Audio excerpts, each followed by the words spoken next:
Bonjour et bienvenue sur le podcast Développe ton biz, le podcast qui donne la voix aux entrepreneurs du bien-être. Nous sommes tous entrepreneurs du bien-être, entrepreneurs de notre bien-être. Retrouvez au travers du podcast de nombreux sujets autour du développement et de l'épanouissement de chacun, découvrir des pratiques bien-être et celles qui te conviendraient au mieux, s'inspirer d'entrepreneurs comme toi et moi qui ont choisi de vivre de leur passion, retrouver des conseils pour entreprendre de manière éthique et alignée, s'enrichir des autres et de leur parcours, de leur vécu, de leurs expériences. J'ai le plaisir d'accueillir aujourd'hui Florence, connue sur les réseaux et son site internet Le Chant des Lunes, avec qui on va parler de nombreux sujets autour de la musique, des sons, du développement personnel ou encore de l'entrepreneuriat, de la parentalité. Je vous laisse tout de suite avec ma discussion. Bonjour Florence. Bonjour Lucille. Je suis très contente de te recevoir sur le podcast. Moi, je suis très contente d'être reçue sur ton podcast. Est-ce que tu pourrais, dans un premier temps, te présenter de la manière dont tu souhaites ? Oui, donc je m'appelle Florence Détrianani. Je suis auto-entrepreneur à Le Chant des Lunes depuis 2017. Et j'interviens du coup, je suis musicienne intervenante de formation. Et j'interviens auprès des femmes enceintes, des bébés à naître, de la parentalité, tout ça à travers de la musique. Et j'accompagne également les parents sur le chemin de la musique, ou en tout cas les adultes sur le chemin de la musique, à travers les ateliers du coup bébé, que j'ai créé du coup il y a 4 ou 5 ans, et qui est l'apprentissage du ukulélé sur des comptines. Donc vraiment pour créer du lien avec l'enfant, et puis aussi sur un bien-être personnel de l'adulte, qui développe ainsi des compétences musicales et un bien-être aussi à travers la découverte de l'instrument du ukulélé. Ok, super. Est-ce que tu pourrais revenir un petit peu sur peut-être ton parcours, les études que tu as fait, tout ça, et qui t'ont mené là où tu es aujourd'hui ? Oui, alors, dans mon parcours, j'ai fait donc des études universitaires. J'ai eu une licence de lettres et un master en sciences de l'information et de la communication, master 2, recherche. Et en parallèle de ça, je continue à faire mes études, en fait, au niveau musical au conservatoire. Donc je suis altiste et harpiste de formation. Et en fait, après mes études de master, j'étais un petit peu perdue, j'avoue. Je savais pas trop, enfin, j'avais fait un master sur la, mmh, la transmission des savoirs musicaux, donc ça restait quand même en rapport avec la musique, mais je voyais pas trop comment je pouvais utiliser un petit peu tout ça, «à ma sauce» entre guillemets. Du coup, j'ai donné pas mal de cours particuliers, suite à ça pendant 2 3 ans, des cours particuliers de musique, dans les instruments différents que je pratiquais. Et et puis, à côté de ça, je faisais des concerts, enfin, il y a un moment, je me suis retrouvée avec 5 statuts différents, c'était vraiment compliqué. Ouais. Du coup, là, je me suis dit qu'il y avait vraiment quelque chose à choisir. Enfin, j'en avais, un peu assez d'être à la fois partout et dans aucune, une case réelle, alors que tout le monde autour était justement dans une case. Et alors non pas que je voulais m'enfermer dans une case précise, mais en tout cas, j'avais vraiment envie d'avoir un chemin un peu plus défini que celui que Mhm. j'avais pour mon identité personnelle. Et de fil en aiguille, j'avais déjà entendu parler de la formation de musicienne intervenante, qui est donc le CFMI et le DUMI. Le DUMI, c'est le diplôme, et le CFMI, c'est les centres de formation pour les musiciens intervenants. Et je me suis penchée un peu plus sur la question, en fait, en 2004, heu, 2012, je crois, ouais, 2012. Mhm. Et donc j'ai passé les concours que j'ai réussi, et du coup, je suis rentrée en formation de musicienne intervenante, que j'ai fait du coup pendant 3 ans. Parce qu'en fait, au bout de quelques mois, j'ai eu une double hernie discale qui m'a un peu stoppée dans mon parcours. Alors en tout cas, ça m'a permis de faire une grande pause, et ça a été finalement avec le recul, mon éveil, spirituel, on va dire. Donc Mhm. c'est quand même tombé bien à pic. Et du coup, pendant ces 3 années, passées au CFMI, j'ai vraiment développé une réelle écoute, à la fois des sons et de moi-même, pour après, me dire: «Bon, voilà, qu'est-ce que j'ai envie de faire à la suite de ça?» Alors les études que je faisais étaient plutôt pour un parcours en école. D'accord. J'étais formée plutôt pour intervenir en école, et en fait, moi, à la fin de mes études, je suis tombée enceinte de ma première fille, et du coup, je me voyais plus du tout intervenir, dans les écoles après l'accouchement. Mhm. Sachant que voilà, j'étais, donc à l'époque, j'avais un petit boulot de chef de chœur, sur l'île, et puis suite à ça, en fait, Voilà, enfin mon rêve ou en tout cas mon but à l'époque, c'était de rentrer, dans la mairie de Lille, enfin dans l'équipe des musiciens intervenants de la mairie de Lille et puis en fait, bah, là où j'ai été embauchée en tant que chef de chœur, ça s'est pas passé comme ça du tout, dès qu'ils ont su que j'étais enceinte, ils m'ont fait une succession de petits contrats qui se sont arrêtés le jour de mon congé maternité. Donc je me suis dit que c'était pas très, très bien du tout et pas très juste et là, ça m'a du coup un peu remis complètement en question, sur le côté administratif en fait de la société et qu'est-ce que j'avais envie de partager en fait moi en vis-à-vis de mes propres rêves et dans quoi j'avais envie de m'intégrer en fait, vraiment.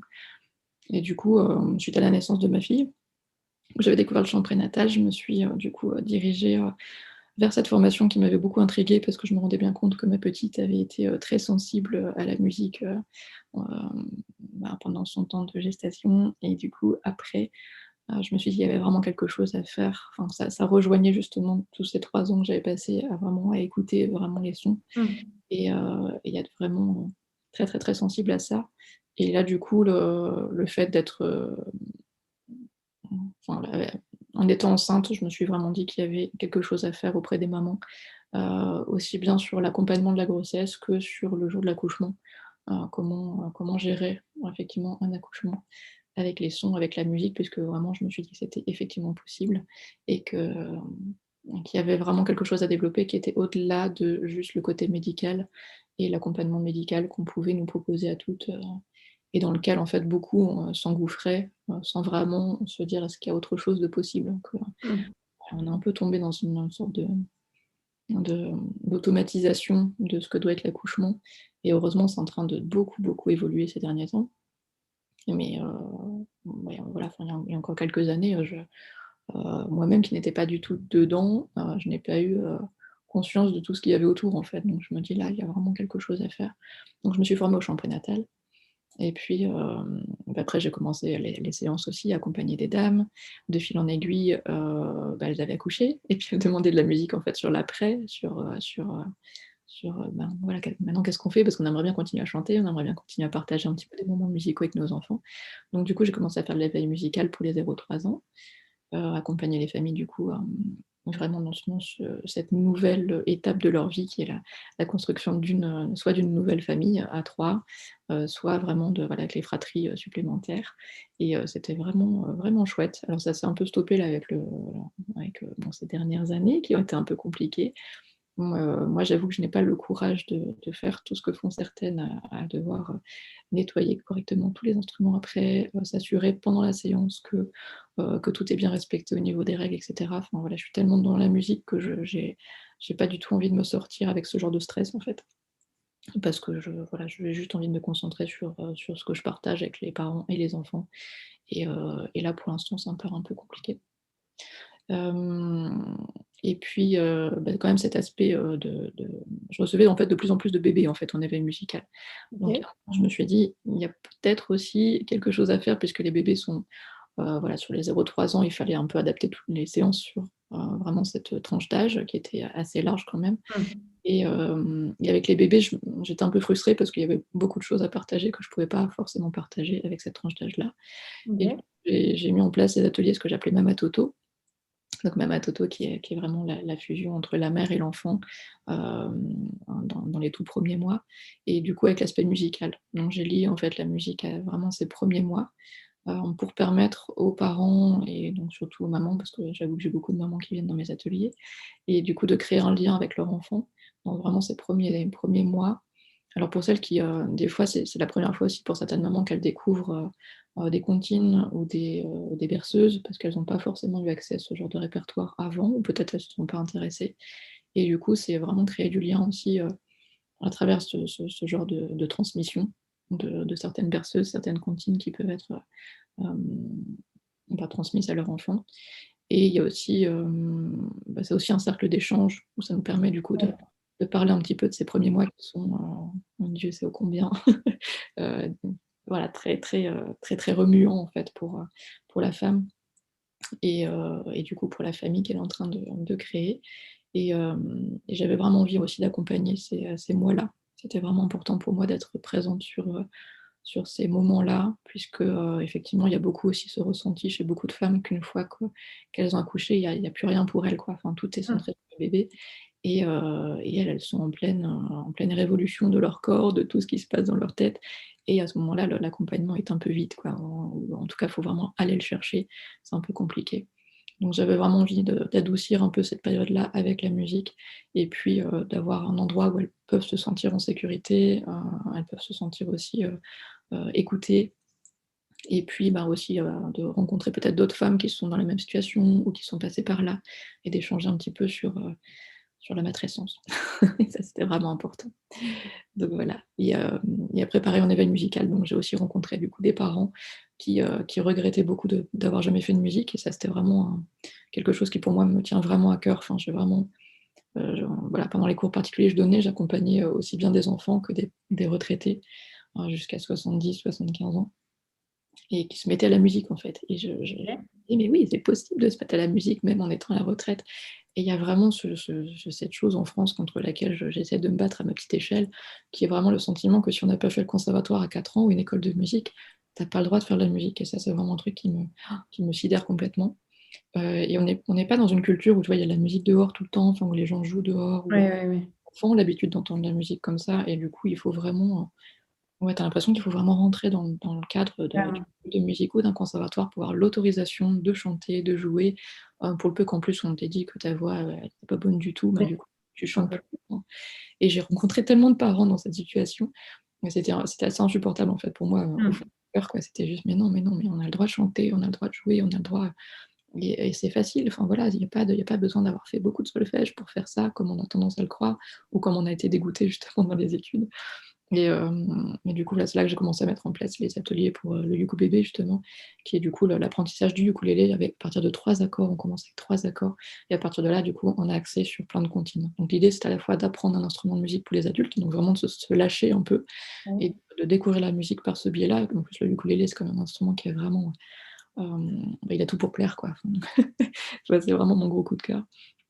Et du coup, j'essaie de transmettre un petit peu ça et de partager aussi du coup les comptines pour vraiment créer du lien entre les familles, quoi. Donc avoir vraiment ce vrai moment de partage avec les enfants et que ce soit pas pareil, enfin, il y avait tellement aussi la prédominance de l'écran, dans laquelle on lutte aussi, hein, personnellement ici, Mmh. mais ça c'est tellement, j'avais tellement envie de ça en fait. Je me disais même quand j'étais petite, on partageait des moments avec mon père comme ça, où il se mettait à la guitare. Alors il avait pas fait du tout d'études non plus mon papa, mais il se mettait à la guitare et puis on chantait avec mes sœurs et puis, bon, des fois avec ma mère aussi et voilà et ça c'était chouette quoi et ces moments-là, je m'en rappelle, tu vois? Donc tu dis, voilà, qu'est-ce qui va rester dans quelques années quand ils vont se rappeler de leur enfance, ces enfants, de quoi ils vont se rappeler aujourd'hui, quoi?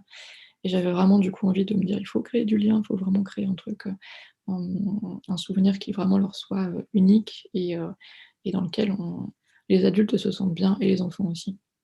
Donc OK. voilà, c'est parti de là. OK, alors du coup, j'ai plusieurs questions qui me viennent là sur tout ce que tu as pu déjà nous partager. La première déjà, c'est au niveau de l'éducation, la parentalité et tout ça. Est-ce que c'est un sujet qui a toujours été important pour toi? Ou est-ce que, c'est peut-être en fait en donnant la vie et tout ça que c'est arrivé vraiment beaucoup plus à toi? Oui, c'est vraiment ça, c'est vraiment la deuxième. C'est vraiment plutôt la 2e, proposition que tu as dit. Ouais, Avant, j'étais pas du tout sensible à ça, enfin, j'étais pas du tout concentrée là-dessus. J'étais vraiment sur la transmission de la musique, en fait. C'était vraiment OK. qui était, vraiment très, très fort pour moi et du coup, je pensais pas du tout à la parentalité, j'avais aucune notion. Pour te Ouais, dire, je me suis même présentée à mon accouchement, sans rien avoir lu, sans rien avoir enfin voilà, OK. enfin, j'avais fait les séances de préparation à l'accouchement. Alors heureusement, j'étais sur une sage-femme qui, sachant que j'étais musicienne, m'avait proposé le chant prénatal en plus de la préparation D'accord. OK. traditionnelle. J'ai pu faire les 2. Mais en fait, on n'avait même pas vu, tu vois, on devait voir la semaine, suivante de mon accouchement, on devait voir les contractions, donc j'avais aucune idée de ce que c'était, tout ce monde-là, quoi. D'accord. Découvert effectivement en donnant la vie et sur l'après, quoi. Enfin, les quelques mois qui ont suivi, comment ça se passe vraiment? Ouais. Qu'est-ce qui se passe? Mmh. Du coup, c'est vraiment, en vivant, on va dire, l'expérience, je sais pas, ouais, si on peut dire ça exactement comme ça, que du coup, ça t'a vraiment donné envie de partager ça, contrairement où avant tu savais pas forcément exactement, enfin tu partageais sans peut-être un peu moins de conviction? Bah, j'étais pas du tout focalisée en fait sur vraiment la parentalité, tu vois? Ouais. C'est vraiment, hors de mes pensées même. Enfin, oui, évidemment, j'intervenais auprès d'enfants, j'intervenais auprès de parents, mais c'était pas du tout présent dans mon esprit. Enfin, je me préoccupais pas du tout de la parentalité et de ce que pouvaient, j'allais dire, ressentir ou vivre les parents. Je voyais que c'était un peu compliqué certaines fois, mais j'avais aucune conscience de ce que c'était effectivement dans le voilà, j'étais vraiment dans une autre planète, quoi, donc et quand je me suis rendu compte de ce que c'était, oui, c'était effectivement un peu dur pour moi. Les premiers mois, ça a été vraiment difficile, Mmh. heu et du coup, j'ai eu aussi à cœur d'accompagner aussi justement les mamans qui pouvaient être dans la même transition. C'est-à-dire qu'on est vraiment, enfin, pourquoi c'était difficile? Parce que j'étais toujours dans ce truc de faire, faire, faire plein de choses, enfin, tu vois? D'être prise dans un tourbillon en fait de de choses que je faisais, enfin voilà, et en fait, j'avais pas pris le temps vraiment de me préparer à tout ce qui allait arriver, comme beaucoup de femmes, et du coup, tu découvres ça, poum, ça te tombe dessus et là, tu fais: «OK, ouais, je comprends pourquoi il faut effectivement un village pour t'aider, à élever Mmh. ton enfant et pourquoi on a besoin tant que ça d'une tribu à côté de soi, quoi, pour aider vraiment la jeune maman parce qu'il y en a vraiment terriblement besoin dans cette première année même. Enfin voilà, tu vois? Au-delà des 3, des 6 ou des 9 premiers mois, c'est vraiment une année complète, qui est sportive, quoi. Ouais, mais franchement, je l'imagine parce que bon, je n'ai jamais vécu ça, mais en tout cas, j'ai de plus en plus dans mon entourage de personnes qui ont ou qui vont avoir un bébé. Et bon, je vais peut-être me faire taper dessus par rapport à comment je vois ça, mais j'imagine ça un peu comme si c'était un nouveau métier. Demain, on te dit de devenir boulanger ou je ne sais quoi, du coup, tu connais rien du tout et tu as énormément de choses à apprendre bah, sur ce nouveau métier, entre guillemets. Mais en fait, j'allais dire le «pire» entre guillemets pour tout ça, c'est que, tu apprends ce métier-là, mais en fait, il y a très, très peu de transmission, vraiment Ouais, familiale. Enfin, c'est l'instinct. voilà, enfin toute la confiance que tu peux avoir en toi, elle a été complètement gommée, soit parce on vit dans des familles qui sont complètement éclatées maintenant, donc tu as pas forcément accès à ta Ouais. famille proche, ou alors on se parle pas, enfin voilà, donc il y a plein de possibilités et du coup tu te réfères aux livres, tu te réfères à ce que tu lis sur Mmh. internet et cetera qui en soi, OK, est très bien, mais alors du coup ça te met une culpabilité énorme quand tu arrives pas à faire comme Ouais. c'est dit dans les livres ou dans ce que tu as lu. Des fois tu es complètement perdu sur ce que tu dois faire. Du coup, tu des fois, tu appelles pour un rien, quoi. Tu enfin, tu moi, ça m'est arrivé d'appeler ma mère pour dire: je comprends pas, je fais quoi?» enfin et Ouais, ouais, parce que tu te fais plus du tout confiance, en fait, sur toi, tes ressentis, enfin, sur le fait que tu es capable d'être mère et d'élever ton enfant et ça, c'est vraiment aussi un truc qui a été effacé, en fait, avec les générations, avec les années, et qui est en train de revenir, voilà. On est en train de revenir à tout ça, heureusement, mais mais cet instinct, oui, on l'a beaucoup gommé, quoi et du coup, mmh. il faut vraiment revenir à ça, il faut vraiment se refaire confiance et essayer de refaire un petit peu son mix par rapport à, voilà, tout ce que tu lis, tout ce que tu apprends. Savoir que oui, de toute façon, tout va être chamboulé et que ça peut-être va pas du tout se passer Oui, bien sûr. comme tu l'as lu et donc faut se enfin, les limites, à la fois, il faut se préparer et en même temps, après, il faut lâcher prise complètement, quoi. Ouais. Heu, si tu Ouais, ouais. c'est ça et puis tu as l'air de j'ai l'impression aussi que tu peux lire beaucoup, énormément d'informations et des fois un peu contradictoires, non?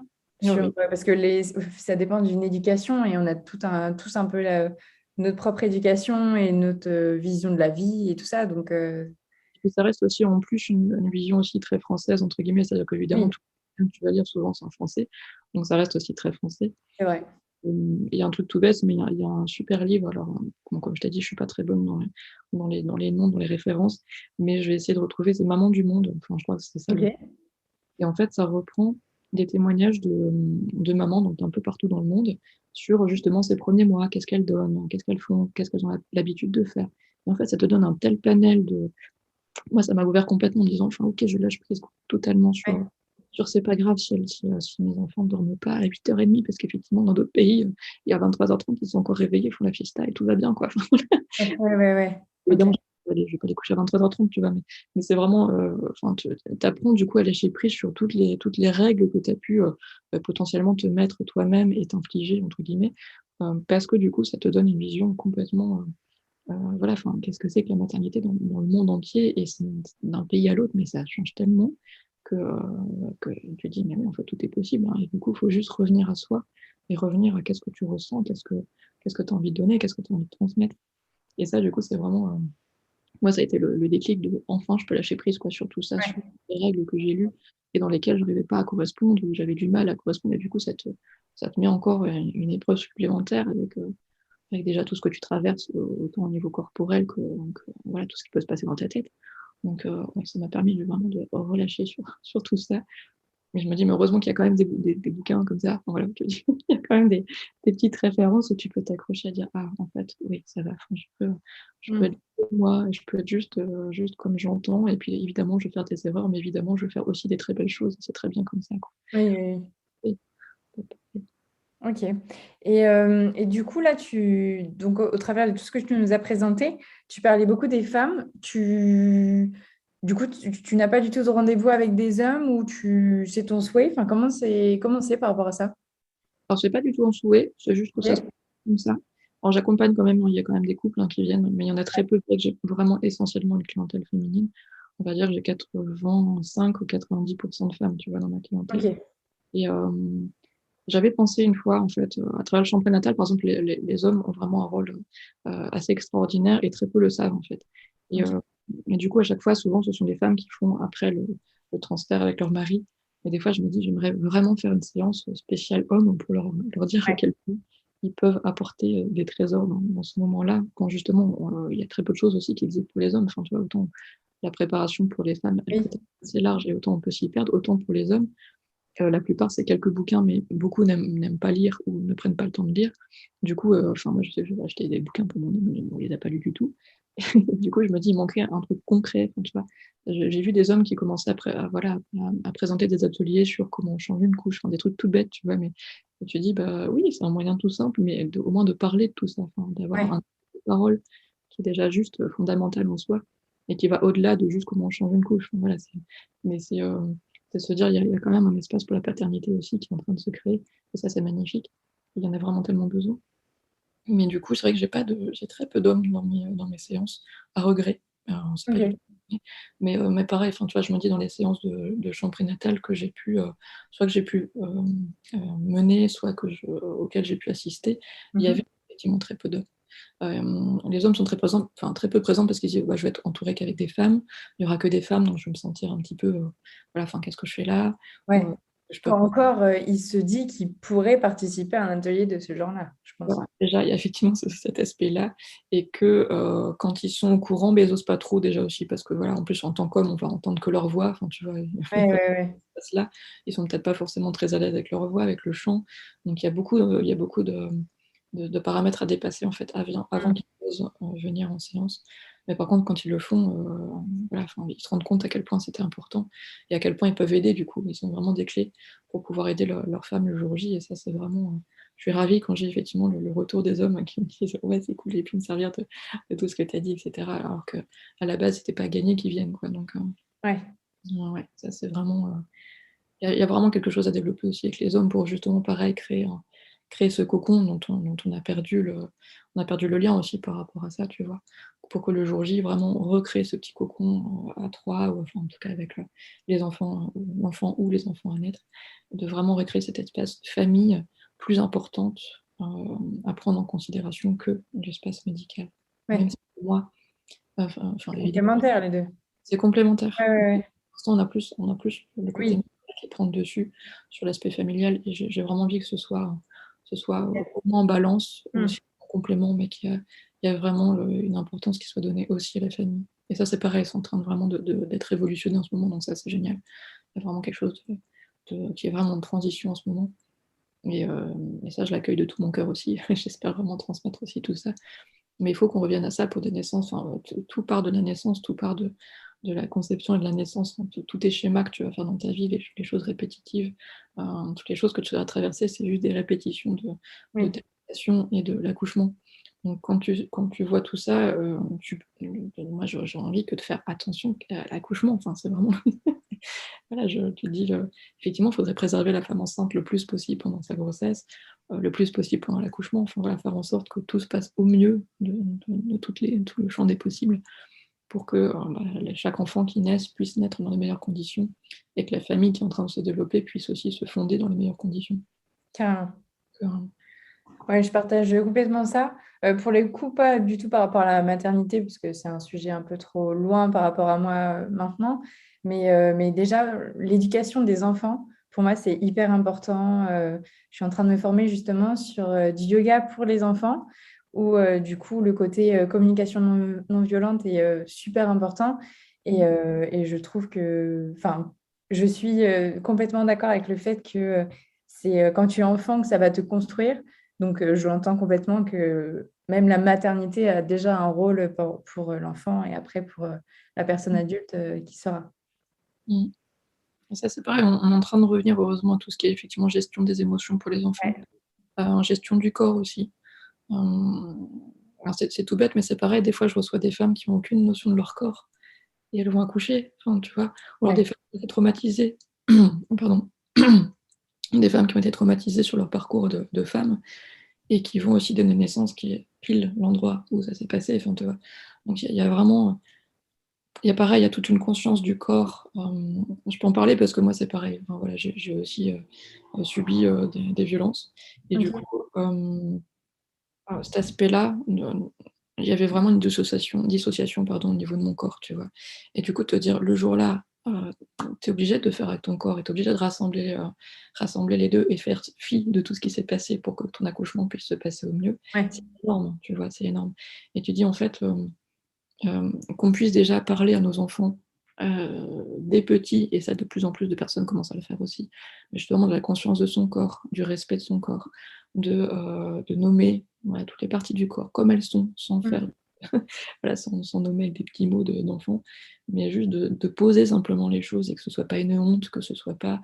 euh, enfin voilà, que vraiment des nouvelles choses soient posées simplement et clairement sur les enfants et qu'on leur donne aussi cet espace d'expression qui Ouais. est beaucoup en manque aussi en ce Et de moment. considération aussi, je Ouais. trouve. Voilà, de pas les considérer, enfin pour moi, bon ça aussi parce que j'ai une approche qui est très liée aussi aux vies antérieures, enfin je crois Ouais. à l'incarnation, tout ça. Et du coup, pour moi, ils arrivent pas tout neufs, quoi. Enfin, Mm. Oui, oui, oui. Il y a eu des choses avant. voilà, il y a eu des choses avant enfin, de toute façon, je pense que ça arrivait à des milliers de femmes de regarder leur enfant qui vient juste de naître et de se dire, waouh, effectivement, il y a une profondeur qui n'est pas le petit bébé de tout, euh, Nouveau. oui, voilà, tout nouveau qu'on s'attend à voir peut-être. Et des fois, on est vraiment chamboulé par ce premier regard. Enfin, déjà, il est chamboulant pour plusieurs raisons, mais d'autant plus quand tu perçois et dans les jours à venir, enfin, quand tu sens qu'il y a une âme, quoi. Tu sens qu'il y a un vécu. Ouais, Et du coup, voilà, de se dire, mais dans notre société actuelle, telle qu'elle est fondée actuellement, et heureusement, c'est en train de voler en éclats, et j'en suis ravie, même si c'est compliqué en ce moment, mais c'est en train de voler en éclats, tant mieux. Euh, ben, on est en train de refonder un petit peu, voilà, de prendre en considération vraiment l'enfant comme bah, d'ailleurs, on ne prend pas en considération l'adulte, alors comment tu comprennes en considération ouais. l'enfant? Donc, voilà, il y a vraiment ces deux choses-là à vraiment remettre pour des nouvelles bases sur un nouveau monde, quoi, et ça, je l'espère de tout mon cœur. Mais vraiment de se dire l'enfant doit être considéré comme un adulte. Enfin voilà, et de même que les animaux, enfin, tu vois, toute espèce vivante doit être considérée à sa juste valeur. La vie, c'est sacré, la vie, c'est quelque chose de juste extraordinaire. Donc comment tu peux saccager d'une façon quelconque ce sacré et cette valeur inestimable, quoi. Ça, c'est un truc qui me révolte intérieurement, quoi. Donc il y a vraiment encore beaucoup de choses à mettre en place Mm. pour que ce soit plus doux et plus simple, plus respectueux. Et c'est en train de changer. Donc oui, c'est compliqué en ce moment. Et évidemment que c'est compliqué parce que ça a tellement été obscur. Et enfin voilà, je me dis, mais heureusement qu'il y a eu cette période de pause, mine de rien. Alors, Ouais. évidemment, il y a plein de choses horribles qui arrivent, mais, mais voilà, enfin, c'est du nettoyage. Et il y en a besoin de ce nettoyage. Il y en a énormément besoin. Ce vers quoi on allait, enfin, s'il n'y avait pas eu cette période de Covid, alors, je sais pas si on se rappelle, quoi, mais il y avait quand même des trucs qui se profilaient, qui étaient quand même pas très géniaux non plus, quoi. Et je me dis vers quoi on allait, effectivement. Enfin, je pense qu'on était plusieurs à se poser la question, et que là, du coup, cette pause qui a été imposée, euh, ça a été, mine de rien, très bénéfique. Donc oui, il y a plein d'aspects. Enfin, c'est comme tout, quand tu nettoies la boue, ça reste de la boue quelque temps, quoi. Et après, c'est de l'eau claire. Mais pour l'instant, on est encore un peu dans la bouillasse. C'est pas forcément facile, mais ça va se décanter. Ça, j'y crois fermement. En tout cas, je me bats pour ça. carrément. Tu proposes aussi tout ce qui est soins en sonothérapie, voyage sonore et tout ça, que j'ai pu expérimenter justement avec toi. Est-ce que tu pourrais nous présenter un peu ce que c'est, en quoi ça consiste? Oui. Alors tout l'aspect, sonothérapie, c'est, on considère en fait que le corps alors on a tous l'habitude de en tout cas je pense qu'on a tous eu conscience qu'il y a des points d'acupuncture sur le corps et en médecine chinoise et du coup en fait tous ces points sont aussi reliés à des sons. Hem, alors c'est assez drôle parce que enfin je il y a voilà, enfin je peux pas m'empêcher d'avoir cette phrase en tête: «À l'origine était le son» et il y a enfin le verbe et le son, c'est vraiment 2 choses, qui pour moi vont de pair et l'importance du son, comme je te disais, enfin dans mon parcours, c'était très, très important et et je me suis vraiment rendu compte donc à travers plusieurs alors déjà, bon à travers ma propre expérience quand j'étais en conservatoire, par exemple, dès très jeune, j'avais effectivement ce ressenti corporel de, donc je faisais plusieurs instruments, enfin, comme je t'ai dit, je faisais l'alto, la harpe et après en étant ado, j'ai expérimenté le piano, la guitare, le ukulélé et en fait, à chaque fois que je jouais de ces instruments, je sentais les zones du cerveau qui s'activaient, qui étaient différentes en fait, où, OK. vraiment, il y avait vraiment des sensations physiques qui étaient complètement différentes et des fois je préférais aller vers tel instrument parce qu'à ce moment-là, j'avais besoin de tel instrument ou, voilà et du coup je jonglais un peu comme ça selon mes instruments. C'est pour ça que j'étais incapable de choisir, au conservatoire, par exemple, on te demande de choisir un instrument et c'est Ouais. un truc que contre lequel j'étais impossible de choisir parce que moi j'adorais les sensations que chacun me procurait. Et du coup, le fait d'être à l'écoute comme ça depuis des années, des sensations que le son apporte sur ton corps et alors aussi bien au niveau corporel qui est juste physique, enfin voilà, la décontraction que ça peut apporter, les différentes zones que ça vient stimuler et à la fois sur d'autres plans, quand après bon voilà, je me suis intéressée au plan énergétique, tu vois bien que ça réharmonise complètement et pour moi, c'est un peu remettre les belles couleurs de l'arc-en-ciel quoi, tu vois? Sur Ouais. tout ton corps, c'est-à-dire voilà, on va réharmoniser les choses par le son et du coup, la sonothérapie, c'est vraiment, cette approche-là aussi de se dire, grâce au son, donc à travers différents instruments que tu vas utiliser, qui utilisent aussi beaucoup le ressenti, donc tu vas lier du coup tes connaissances et tes ressentis pour pouvoir, donner à la personne la meilleure réharmonisation possible. Par Vraiment. rapport à ses besoins, Voilà, par du rapport moment. ouais, OK. donc il y a toujours un temps d'entretien effectivement que tu fais avant pour cerner un petit peu, quelles sont les spécificités dont la personne a besoin en ce moment. Mais il y a aussi tout ce que tu vas pouvoir ressentir avec tes propres ressentis, heu, OK. sur, voilà, que ce soit effectivement au niveau physique, que ce soit, enfin pour moi on est un peu dans un état, autre, hein, dans ces moments-là, je suis à l'écoute d'autres choses, d'autres messages et du coup je vois, qu'est-ce qu'il faut que je fasse, c'est un peu particulier. Bon, enfin voilà, je sais qu'entre entre sonothérapeutes, entre thérapeutes, on a un peu conscience de toutes ces choses-là, même si pour d'autres ça peut paraître un peu perché, mais on reçoit des messages, enfin, en tout cas, c'était vraiment l'écoute et si tu te il y a aussi tout un travail en fait du thérapeute qui doit être fait absolument Oui, sur pour lui. être, à l'écoute justement, Bah, déjà pour être très clean aussi, enfin oui. tu dois te faire un travail de nettoyage, qui est quotidien, pour justement être un canal le plus clair possible, avoir le moins possible de filtres et aussi, donner le moins possible de tes propres, Ondes, oui c'est ça, enfin, de tout ce qui n'est pas propre pour la personne, tu dois te nettoyer tout ça quoi, ça absolument et du coup, une fois que tu fais ce nettoyage, tu es plus apte effectivement à entendre des choses et à capter des choses, pour pouvoir après réussir à placer exactement ce dont la personne a besoin, en tout cas à ce moment-là. OK. Du coup, ça, c'est un soin qui dure, à peu près 1 heure de non, peut-être un peu En tout cas, enfin dans ce que je fais actuellement, je considère qu'il y a à peu près 1 heure de soin avec les instruments. Il y a une petite demi-heure d'échange, alors généralement ça déborde beaucoup et puis, 1/2 heure d'échange après. Mais bah, ça déborde parce que j'ai pas envie pareil, j'ai pas envie d'être avec un chronomètre à me dire, oui, faut oui, oui, oui. voilà et que ça me paraît important que la personne, ait le temps de se déposer aussi avant le soin, qu'on ait le temps de faire un petit point et puis, ben, d'en parler après. Voilà, quels sont ses ressentis, quels sont les miens, si elle veut les entendre et donc voilà, ouais, ça c'est vraiment l'aspect, sonothérapie donc individuelle et après tout ce qui est voyage sonore, on est, alors c'est pareil, il y a quand même cet aspect où un groupe se forme pas non plus par hasard et du coup, je là c'est la première fois que je vais mettre en place là donc j'ai hâte de ça aussi. Donc je vais, enfin pour le coup la façon dont je le vois, c'est que je vais me laisser un peu guider, soit par une thématique, que j'aurais envie d'expérimenter, le jour J selon ce que je peux ressentir, les jours d'avant, tu vois? Par rapport au groupe Ouais. qui se forme. Soit le jour J, je me laisserai porter. Voilà, je vais voir un petit peu, je vais fonctionner avec ça. Avec pareil, la pratique de certains instruments qui vont amener, un état de détente dans lequel la personne va être amenée à travers les sons justement à expérimenter elle-même. Enfin voilà, que ce soit en individuel ou en groupe, il y a cet aspect de guérison de la personne. En fait, elle va remettre en place ses propres mécanismes de guérison. Donc c'est Mmh. pas moi qui ai fait les soins, c'est voilà, c'est juste la personne qui reprend le pouvoir sur sa propre guérison, permise par le son. Et du coup, il y a un peu cet espace-là aussi dans les voyages sonores, c'est vraiment de se dire: «OK, on va essayer de que chacun retrouve son essence pure et son essence vraiment, son âme et tout ce qui peut y être lié, pour pouvoir après retransmuter et s'auto-guérir grosso modo, dans tout ce qu'elle a besoin alors c'est pas forcément une guérison physique, enfin genre voilà, je prends le sens large, mais si voilà, si en ce moment elle a des difficultés de sommeil, à quoi c'est dû? Est-ce que c'est parce qu'elle est angoissée? OK, ces angoisses, c'est sur quoi? Et peut-être le voyage va amener, certaines purifications de tout ça quoi. Ouais. Un petit peu, elle va être amenée à avoir des images, à avoir des ressentis qui vont pouvoir être libérés.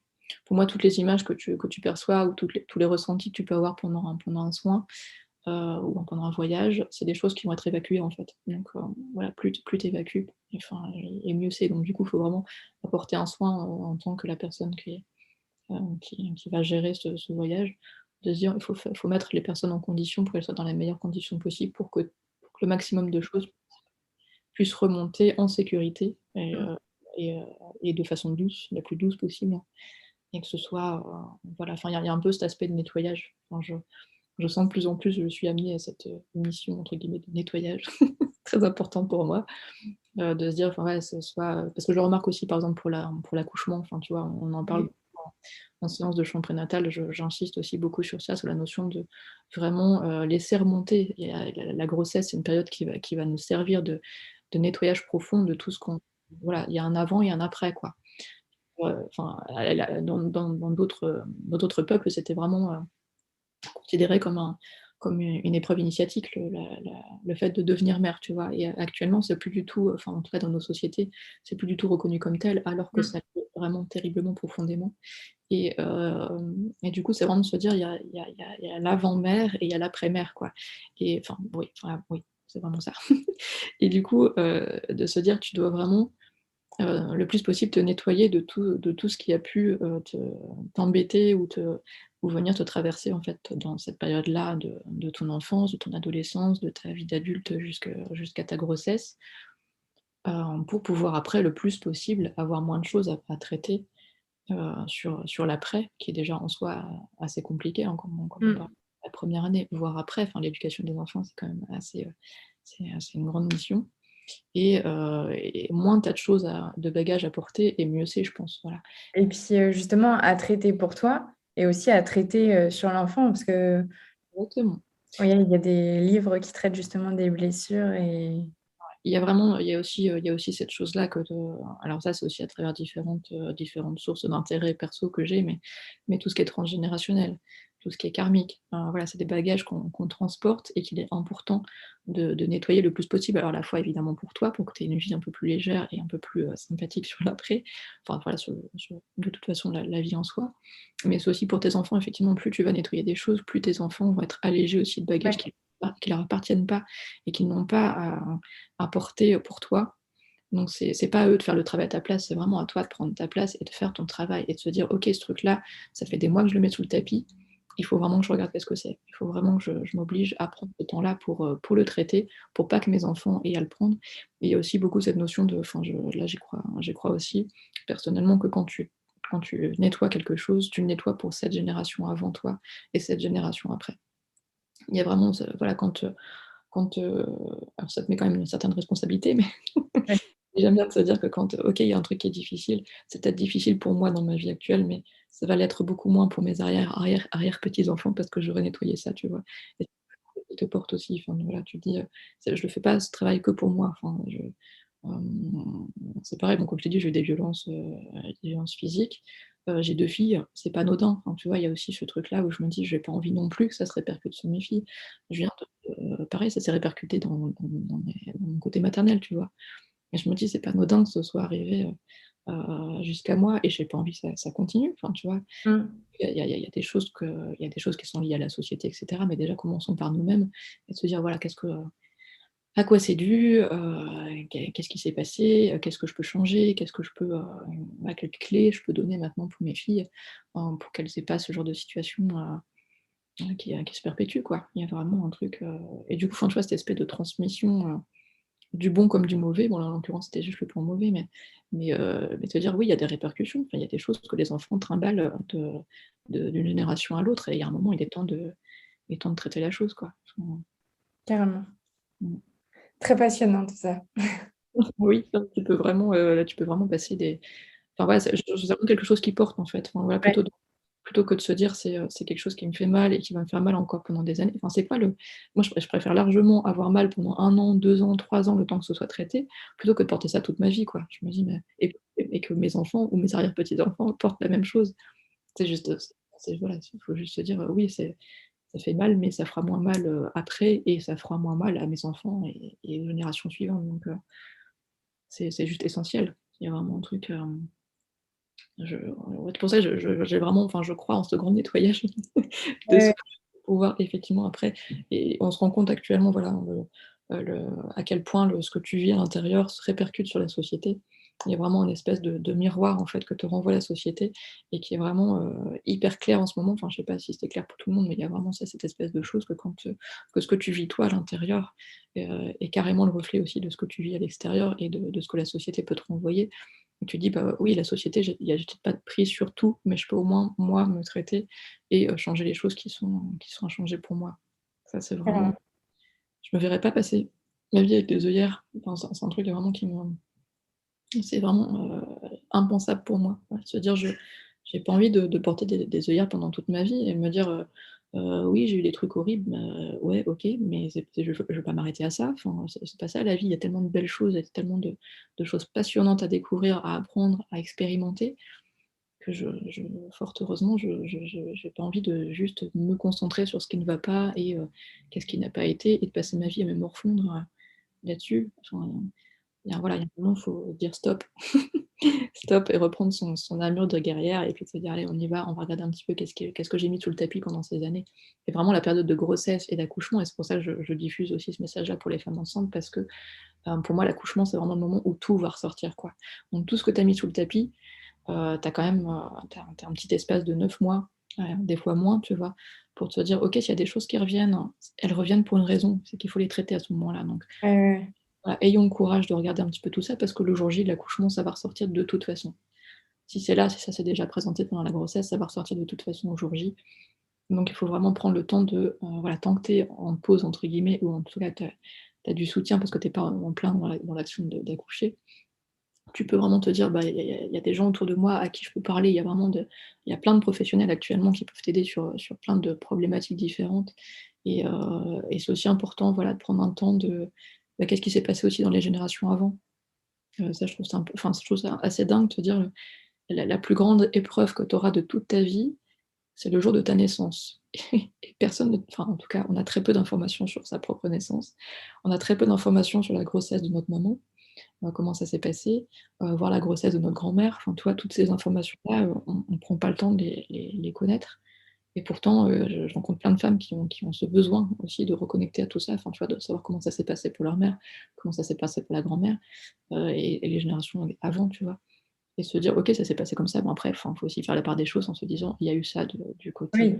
maternel, je vais pas forcément reproduire la même chose», hein, parce que des fois, c'est un peu traumatisant ce qu'on peut te raconter, donc faut faire la part des choses quand même. Mais déjà savoir ça, ça te permet de te dire: «OK, OK, donc il s'est passé ça» et des fois, pour celles qui ont déjà accouché et qui ont eu, peut-être, enfin, elles se sont rendues compte que ça il y a des choses qui se sont reproduites, tu vois? Ça permet de pouvoir mettre aussi, une compréhension sur tout ça et du coup une acceptation un peu plus, large de ouais, de toutes ces problématiques, quoi. OK, super. J'espère que cette première partie de discussion avec Florence vous a plu autant qu'à moi, qu'elle vous aura donné envie peut-être vous reconnecter un petit peu à la musique sous différentes formes, à découvrir un peu plus la sonothérapie ou encore à éveiller votre conscience au niveau de la parentalité. On se retrouve dès la semaine prochaine avec la seconde partie de notre discussion. En attendant, n'hésitez pas à aimer et à partager le podcast autour de vous, à le noter de 5 étoiles sur Apple Podcast et on se retrouve la semaine prochaine.